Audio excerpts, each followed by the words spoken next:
fat, bald guy. And I'd be bald, and I was chubby. But they said they knew exactly who I was. Things have changed, obviously. Just fat and bald still. Okay.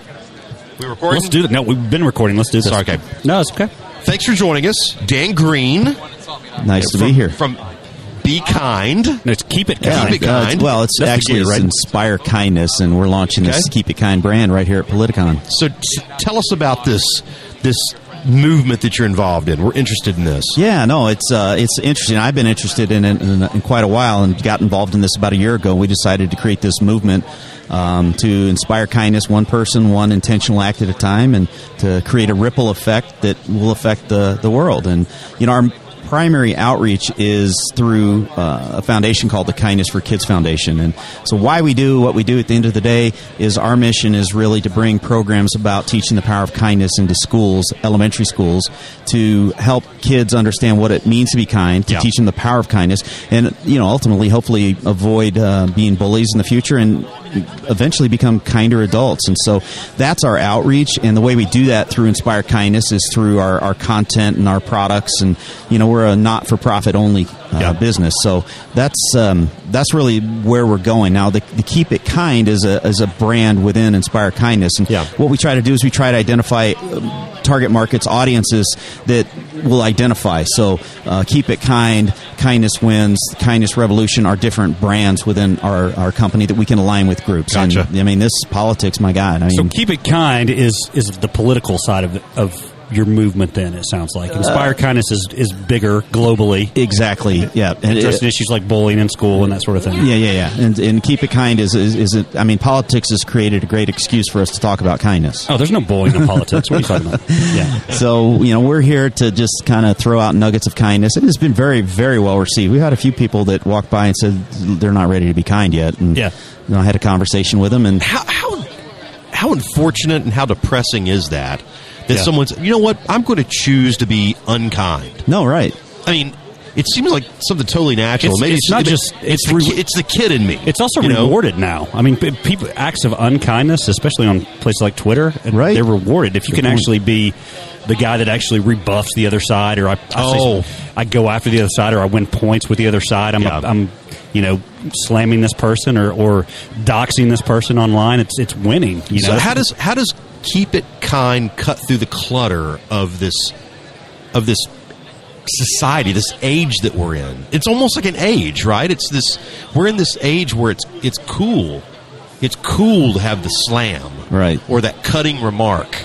We get more retweets out of cutting remarks, or absolutely. How does playing the juxtaposition to get something evil, how does it cut through the clutter? How difficult is that? I think it's awareness. It's creating awareness and being an ambassador for kindness. And our goal is to be the Amazon of kindness. So when you think of Inspire Kindness, you're thinking of, content and stories. There's so many stories that happen every day of people being kind that get lost in the shuffle. So our goal is really to aggregate all those stories and that content, to share it with people and amplify the power of kindness, creating awareness.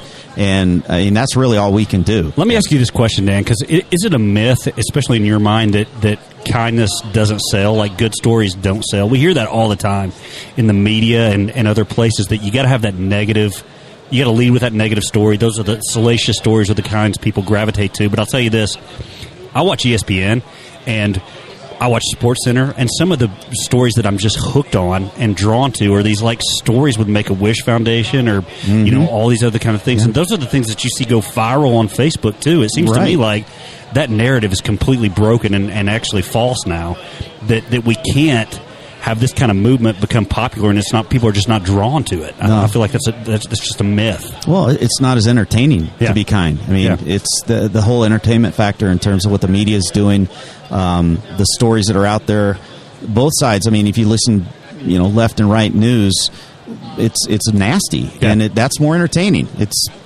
I don't like it as a consumer. I can't watch the news anymore because it's so stressful. But we're here to hopefully raise the conversation about kindness, to make it more entertaining, to spread those stories that touch people, and that's we're here to create that awareness. So what's the plan going forward from now until the next election? What are your all's goals as far as trying to reach people and reach voters and just change the conversation?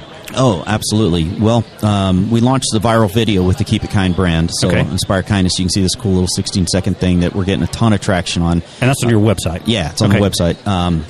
And we're going to be in Iowa in a big way over the next probably 6 to 9 months, which is the centerpiece of politics for certainly the next 3 months. Oh, yeah.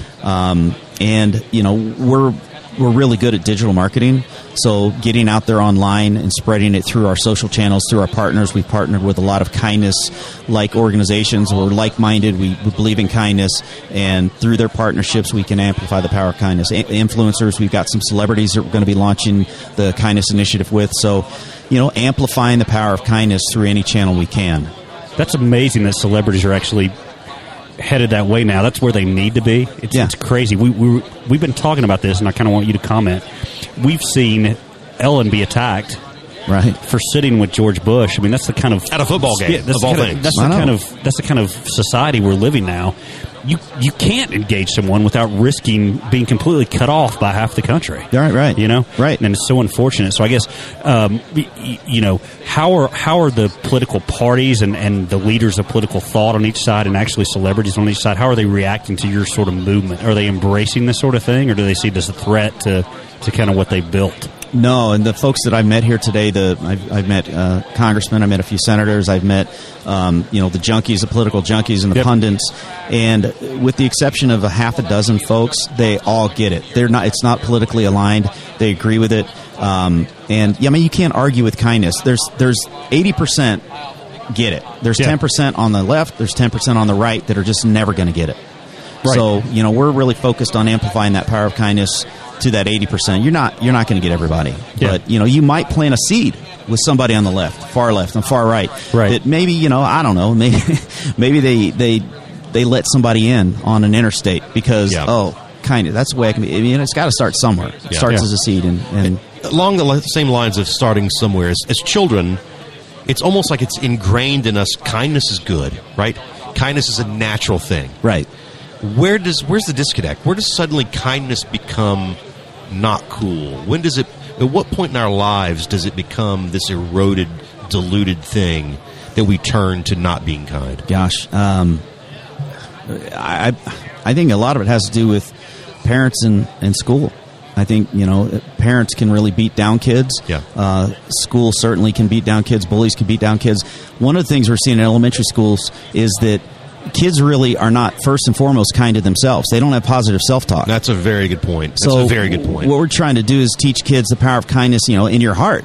Learning to be kind to yourself, learning to have that positive self-talk. And once you've grounded in that, then, and once you understand what kindness means to others and how to be kind to it, that's the other crazy thing is how do you be kind? I mean, is it opening a door? That's one way. If you ask people, tell me 10 ways on how to be kind, you might get 4. And it's probably maybe they're describing courteous things, exactly, but not kind things. Right. I mean, this self-kindness thing that you hit on is so. I mean, it's so impactful. I mean, it's so right on now, because we were talking about technology earlier and how it's impacting society. And I just thought about when you were saying that, like our images online and how false those things are. Right. And but how we feel like we have to be online, and how our personas have to be online, and how that's going to negatively impact the psyche completely. And the fact that now on places like Facebook, it's almost better to tear someone down to make yourself feel better, right? You've got to look negatively on somebody else so you feel better about yourself. And you can only do that so much before it legitimately starts to affect your DNA. Oh, absolutely. Because suddenly, if you do that and your children see you doing that, suddenly it's not just a character flaw. You've created a generational problem. That's a great point. Yep. No. And who stops it at that point? Yeah. I mean, do you go back and repair your children's from... You almost can't. No. So you have to head it off before it happens. Well, right? It's gotten so bad that you think about a pendulum. The pendulum always swings both ways. Yes. Yeah. And we've swung so far towards this hatred and nasty environment that I got to believe that one of the things we can do by creating this awareness is to help move that pendulum back the other direction. Yeah, I agree. And make kindness cool again. Yeah. Yeah. But you can only do that one person at a time. I think you're seeing that. I think recently the University of Tennessee. Do you remember this? There was a boy that was bullied in Georgia because he wore in Florida. He wore a T-shirt on Wear Your Favorite College Football Team T-shirt day, and he couldn't afford a T-shirt, so he wrote an emblem and pinned it to his shirt. Of course, he got bullied for that. Mm-hmm. Right. Well, word made it up to the University of Tennessee that he's getting bullied for wearing a Tennessee T-shirt because he couldn't afford a Tennessee T-shirt. He was flooded with thousands and thousands and thousands of T-shirts. Yeah. So where he'll always have a Tennessee T-shirt. Not just that, they printed his T-shirt, right. Yep. But also, they printed his design into a T-shirt, which the students and the fans bought, and they presented to him a scholarship to when he's old enough to come to Tennessee. It's paid for. Isn't that hopeful? I mean, that's the promise that we can all hope for, and that's phenomenal. Yeah. And I think you're seeing that again. We have a local high school that the football team got together and had what they call Tuesday night lights. So they had the kids that have learning disabilities and that sort of thing. They actually coached and refereed and participated in a football game with those kids. Had the lights on, and they had the fans there and everything else. I think there is some pendulum swinging coming back. I think there's a movement back that people have said, enough's enough. We're not worried about who's the coolest or who's the toughest anymore. Right. And I think that the more stories you see like that, I think it's more people realize I don't have to be a jerk to be popular anymore. Yeah. And I think that's huge. The football team, there's a story on our website that talks about a football team whose coach lost his wife to cancer. They were traveling to another school to play a game. The other school, the opponents, all dressed in pink to celebrate, and acknowledge the loss of the coach's wife. I mean, so they show up there, and the whole stadium's pink. I mean, that's pretty cool. Yeah. I mean, I hope you're right, man. I hope the pendulum swings. Yeah, I mean, I think we've got to figure out, part of this is figuring out what is making people yell at each other. I mean, there's something going on. If you bring it down to an individual level, there's something going on in that individual's life that's making them... They don't like themselves. Their life's not good. They're totally Dan, I have extrapolating. I have to agree. It starts with the person, the singular person, and they're missing something, and it's very rudimentary level, is just that self-respect. Yep. And if you don't have self-respect for yourself, guess what? You don't know that level set, that baseline to have respect for someone else. You know what I'm thinking here? That these people that are all bought in rabid for Trump and the people that are all bought in rabid for somebody like Sanders, they're really two sides of the same coin. Mm-hmm. They're disaffected, they're unhappy, they have very little self-respect for themselves, and they're just looking for someone who's going to go out and bully people for them and bully the other side. Well, here's the change. Good change. Yeah.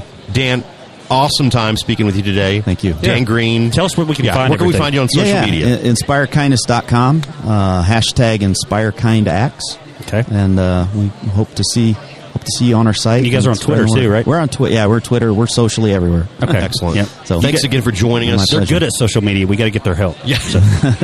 No comment. No comment. Exactly. Thanks, guys. Thanks. Thank you.